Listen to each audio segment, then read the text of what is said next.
The United Nations Security Council chamber in New York, the end of the 1940s. The air is thick with tension and the lingering smoke of World War. Delegates, dressed in formal suits, discuss yet another pressing issue: the future of Trieste, the civil war in Greece, the Korean conflict. The American representative, confident in his position and the support of his allies, finishes his impassioned speech. The British ambassador nods in agreement. The French diplomat adds a few elegant but firm arguments. It seems that the decision has almost been made. A consensus has been reached. And then, the permanent representative of the USSR, Andrei Gromyko, takes the floor. He rises slowly. His tall stature and stern, almost peasant-like appearance contrasts sharply with the glamour of his Western colleagues. He does not raise his voice. His speech is devoid of pathos and flowery phrases. He speaks dryly, to the point, listing the points that contradict the interests of the Soviet Union or its vision of international law. And then, at the end, comes the very word that prompted journalists from the Daily Telegraph and the New York Times to give him a nickname that has become legendary: no. This no was not just a refusal. It was an instrument of state policy, honed to perfection. During his career, Gromyko exercised his veto power 26 times, more than any other representative in the history of the UN Security Council. Each veto was not a whim, but a carefully calculated move dictated by directives from the Kremlin. The Soviet Party elite saw the UN not so much as a platform for compromise as an arena for ideological struggle, and Gromyko was its most effective fighter. His no blocked resolutions on the Korean War, the Middle East, and issues concerning the socialist camp. For Western leaders, this was a source of constant irritation and helplessness. They spent weeks preparing documents and securing the support of the majority, but all their efforts were thwarted by the intransigence of one man. They feared him not because he was aggressive, they feared his predictable impenetrability. Any initiative that infringed on Moscow's interests in the slightest was doomed. This created the feeling that the game was one-sided and that the rules could be changed at any moment by a single person raising his hand. If Gromyko was Mr. No at the UN, then in bilateral negotiations he turned into a stone wall. Western diplomats, accustomed to exchanging jokes and attempting to establish personal contact, were confronted with absolute impenetrability. A negotiating room in Geneva or Vienna. Delegations sit at a long polished table. The American Secretary of State tries to lighten the mood by recalling a funny incident from his trip. Gromyko listens with a polite but completely blank expression on his face. He does not smile, nod, or respond. He simply waits for his interlocutor to get to the point. This tactic threw even the most experienced politicians off balance. They could not understand. Did he agree? Was he annoyed? Was he ready to make concessions? His face was a mask behind which calculation and cold analysis were hidden. Talking to Gromyko is like trying to strike a spark from a piece of ice, complained one Western diplomat. This impenetrability was his main weapon. While his opponents were lost in conjecture, nervous, and making mistakes, he coolly followed his line. He never raised his voice or resorted to personal attacks, but his calmness was more oppressive than any aggression. His silence during pauses was more eloquent than any words, forcing his interlocutors to make concessions first, just to break the oppressive silence. This stoic restraint was a product not only of his character, but also of the system he represented. The Soviet government demanded iron discipline and strict adherence to instructions from its diplomats. Any improvisation or display of personal sympathy could be seen as weakness or even betrayal. Gromyko took this requirement to the extreme. He wasn't just a person, he was a function, the embodiment of all the power and inflexibility of the Soviet state. It was this combination of public inflexibility at the UN and icy composure at closed meetings that instilled a deep, almost mystical fear in Western leaders. They were not dealing with a man, but with a system, and that system spoke with the voice of Andrei Gromyko. They understood that behind him stood the full power of the Kremlin, and his word was the word of a superpower that was not prepared to back down an inch. This forced them to act with extreme caution, weighing every word and calculating every move, knowing that any mistake would be used against them with ruthless efficiency. This icy mask was not an innate trait, but a carefully honed tool. In his memoirs and in the recollections of his colleagues, details slip through that paint a completely different picture of a man. Witty, sometimes even sarcastic in a small circle, loving hunting and nature.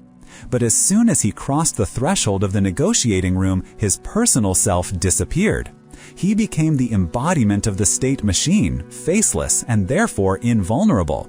Western politicians, accustomed to relying on charisma, charm, and personal connections, found themselves at an impasse.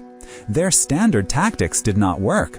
Attempts to pat him on the shoulder or tell a joke were met with polite bewilderment. This threw them off balance and made them feel insecure. They understood that they were not dealing with a mere opponent, but with a representative of a completely different political culture, where the individual was completely subordinate to the interests of the state. His phenomenal memory was another source of fear for his Western colleagues. Negotiations on arms control or the status of West Berlin could last for months, generating hundreds of pages of documents, protocols, and amendments. Diplomats relied on entire teams of assistants who prepared briefings and excerpts for them. Gromyko, however, often did without them. Without looking at his papers, he could quote a clause from a treaty signed 10 years earlier or remind the American Secretary of State of his own statement made at the previous meeting, which contradicted his current position. This was not just a demonstration of erudition, but a powerful tactical move.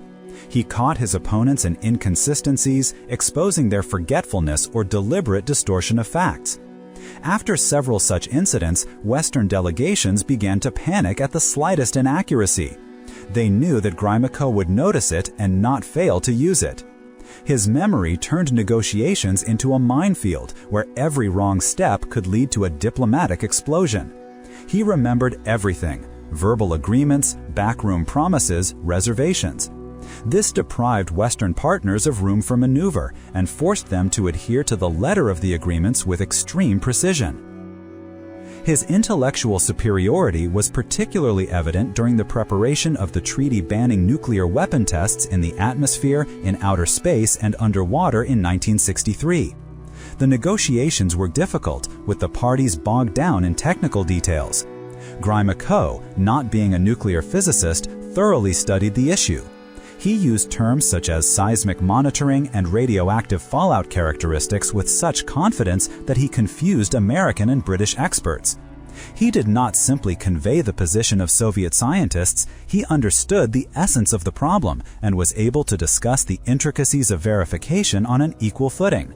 This depth of immersion in the material was shocking to the West. They were accustomed to foreign ministers dealing with politics and leaving the technical details to specialists. Gromyko broke this mold.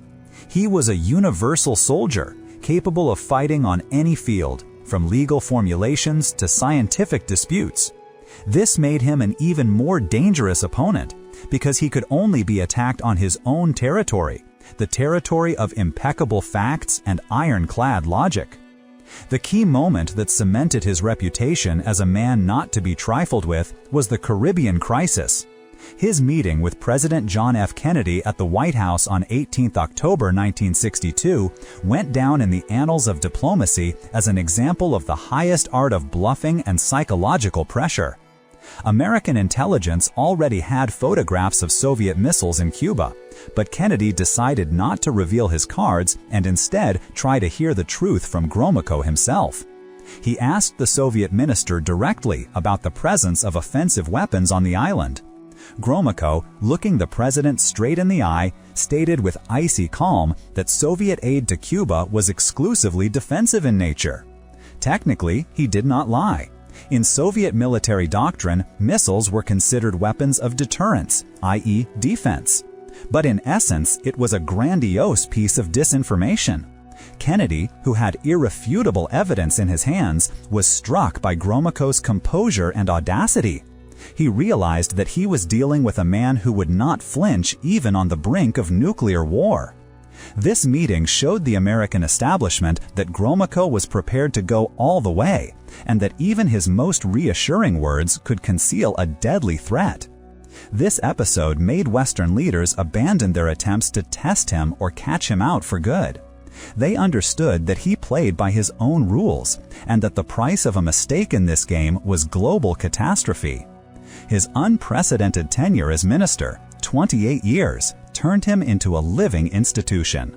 Eisenhower, Kennedy, Johnson, Nixon, Ford, Carter, Reagan. British prime ministers and French presidents came and went, but Gromyko remained. He was a constant in the changing world of international politics. For every new Western leader, the first meeting with Gromyko was a kind of test. He saw them all, from World War II veterans to actors who became politicians. He knew their strengths and weaknesses, remembered their campaign promises and political failures. This vast experience gave him a huge advantage. He could start a conversation with Ronald Reagan by referring to details of his negotiations with John F. Kennedy 20 years earlier. It was not bragging, it was a subtle signal. I was here before you and maybe here after you. I know this game better than you do. For ambitious but often inexperienced Western leaders unfamiliar with the intricacies of global diplomacy, this had a sobering effect. They understood that they were not dealing with just a minister, but with living history of the Cold War, a man who had helped create the world in which they now had to operate. His longevity in office commanded involuntary respect and underlying fear. He had outlived so many opponents that he seemed almost eternal and invincible. This role as the patriarch of world diplomacy was reinforced by his participation in the creation of the post-war world order. When the young Gromyko signed the UN Charter on behalf of the USSR in 1945, many of his future opponents were still in college or taking their first steps in their careers. He was one of the architects of the system they were now trying to change. This gave his position particular weight. When he spoke about the principles of sovereignty or non-interference in internal affairs, he spoke not as a theorist, but as a practitioner who stood at the origins of these concepts. For Western diplomats, especially Americans, with their belief in American exceptionalism and the right to change the world at will, this was difficult to accept. Gromyko constantly reminded them that there were rules established jointly after the most terrible war in human history, and that the Soviet Union would stand guard over these rules, in the interpretation that was beneficial to Moscow. He positioned himself not as a revolutionary, but as a conservative, the guardian of the Yalta-Potsdam peace. And this conservatism was more frightening to the West, which sought global domination, than any revolutionary rhetoric. His tough, almost ultimatum-like style of conversation became his trademark. The incident with Secretary of State Cyrus Vance, when Gromyko demonstratively pushed his chair away from the table, was not an isolated one. He used such demarches repeatedly. It was part of his tactic of diplomacy on the brink of a foul. He showed that it was better for him to have no agreement at all than to have an agreement that was disadvantageous to the USSR. In the culture of Western diplomacy, built on the search for compromise and win-win deals, such an approach was shocking. They were used to negotiations being a process where the parties gradually brought their positions closer together. Gromyko, however, often acted differently. He would state the Soviet position and wait for the other side to accept it. If this did not happen, he could remain silent for weeks or, as in the case of Vance, simply threaten to break off negotiations. This tactic was risky, but it often paid off. Fearing a complete breakdown in negotiations and an escalation of tensions, Western partners often made concessions first. They feared his willingness to pull the plug at any moment, bringing down the entire fragile dialogue. Finally, his unpredictability within the framework of general predictability was a masterstroke. Everyone knew that Gromyko would defend the interests of the USSR to the last, but no one could predict where exactly his red line lay on any particular issue.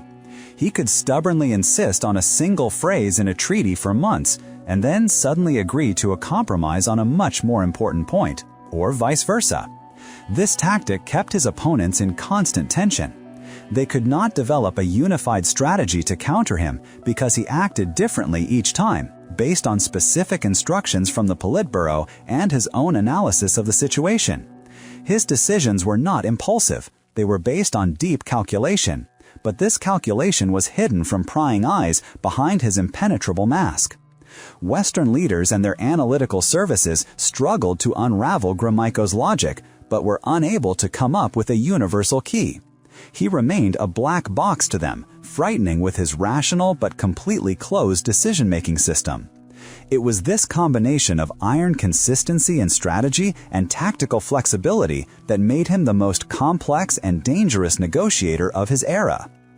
This machine ran smoothly thanks to Gromyko's truly titanic work ethic. He was known for personally reading every important telegram that came into the foreign ministry from Soviet embassies around the world. His working day began early in the morning and often ended well after midnight.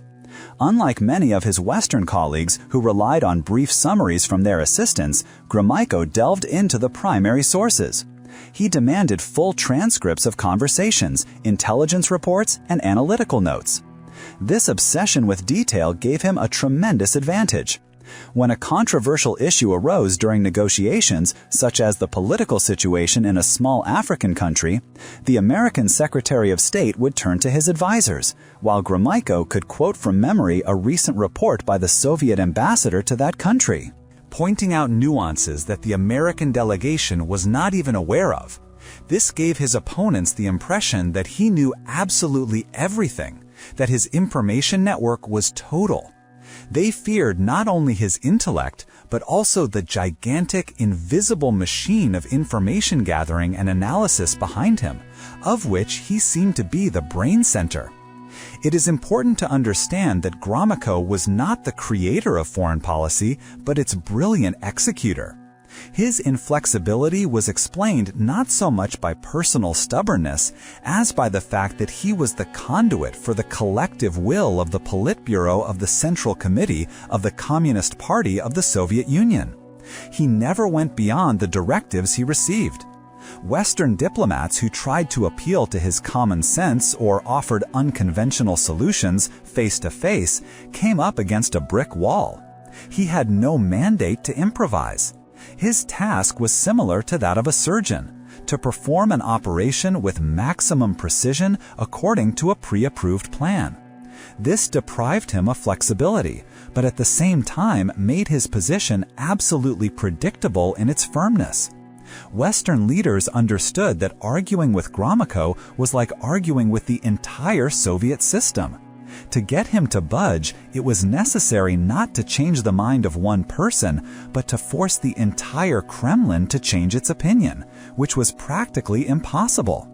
He was the perfect instrument of the system, devoid of personal ambition in the negotiation process, and this impersonality, this complete dedication to the state task, made him even more alien and frightening to the Western establishment, where personal relationships and the charisma of the leader often played a decisive role.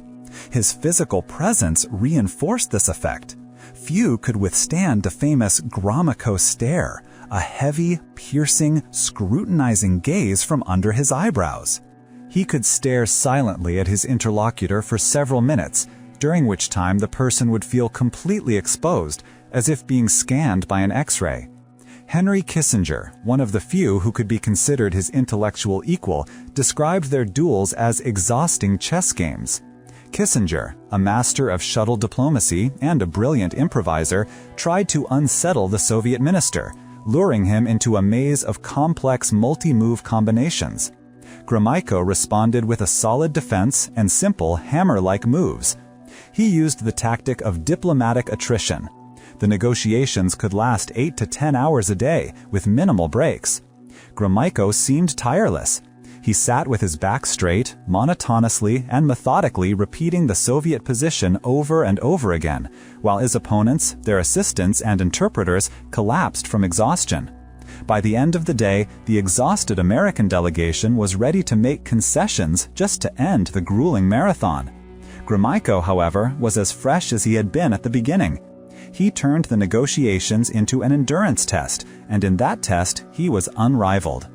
A striking example of his strategic thinking was the negotiations on the Helsinki Accords in 1975. Western countries, especially the United States, focused primarily on the so-called third basket, a set of issues concerning human rights, freedom of information, and movement. They believed they had achieved a huge victory by forcing the USSR to sign these humanitarian commitments. However, Gromyko and the Soviet leadership saw things differently. Moscow's main goal was to enshrine in international law the principle of the inviolability of post-war borders in Europe, which de jure legitimized the Soviet sphere of influence in Eastern Europe, including the absorption of the Baltic states and the division of Germany. Gromyko skillfully negotiated, allowing the West to celebrate a tactical victory on human rights, which the USSR had no intention of fully implementing, in exchange for achieving his main strategic goal. He understood that declarations on human rights would remain on paper, while the recognition of borders was a geopolitical reality for decades to come. Western leaders realized this asymmetrical deal too late when the signatures had already been put down. They were once again faced with a situation where, as they saw it, they had won the battle, but Gromyko had won the war. However, there were areas where his methods failed. This was particularly true of issues where the internal politics of Western countries came into play. The Jackson-Vanik Amendment in 1974 came as a shock to him. The U.S. linked the granting of most favored nation status to the USSR in trade with permission for free emigration, primarily of Jews. Gromyko and the Kremlin perceived this as a gross interference in internal affairs. He tried to act according to his usual pattern: harsh denial, pressure, accusations of blackmail. But he was confronted not only by the Secretary of State, but also by a powerful lobby in the U.S. Congress, public opinion, and a free press. His stone wall tactic did not work here. The harder he pressed, the more stubborn the American congressman became. In the end, the trade agreement was scuppered. This episode showed the limits of his influence. He was a master of international relations, but he did not always understand and take into account the complex and chaotic nature of Western democracy. Despite his public sternness, in private he could display a dry, almost sardonic sense of humor. There is a legend that when his son, Anatoly, who also became a diplomat, asked his father as a child what he did at work, Gromyko replied without batting an eyelid, "I sell chairs. I have a chair, and the Americans have a chair. So we sit down and bargain over who will sell their chair to whom." This simple metaphor perfectly described his approach: diplomacy as a pragmatic, unsentimental transaction in which each side defends its own goods. He never allowed himself any illusions about friendship between peoples or universal human values in politics. For him, there were only state interests, expressed in concrete, tangible categories: territory, spheres of influence, military parity.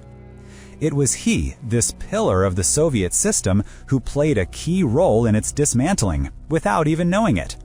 In 1985, at a Politburo meeting to decide on a new general secretary after the death of Konstantin Chernenko, it was the weighty opinion of Gromyko, chairman of the Presidium of the Supreme Soviet, that tipped the scales in favor of the youngest candidate, Mikhail Gorbachev. His famous phrase, uttered to his colleagues, "This man has a pleasant smile, but iron teeth," went down in history. Gromyko, a conservative and statesman to the core, saw in Gorbachev an energetic leader capable of strengthening the system he had defended all his life. He could not have imagined that those iron teeth would bite into the very foundations of the Soviet system and destroy it. This was the main irony of his long career. The most unyielding defender of the system helped bring its gravedigger to power. The era of Mr. No ended, giving way to the era of glasnost and perestroika, in which his methods, honed over decades, proved not only outdated but counterproductive. The steel diplomat of the Kremlin era proved too rigid for the new, flexible and changing world that he himself had helped to create with his last decisive decision. His influence extended far beyond the negotiating rooms.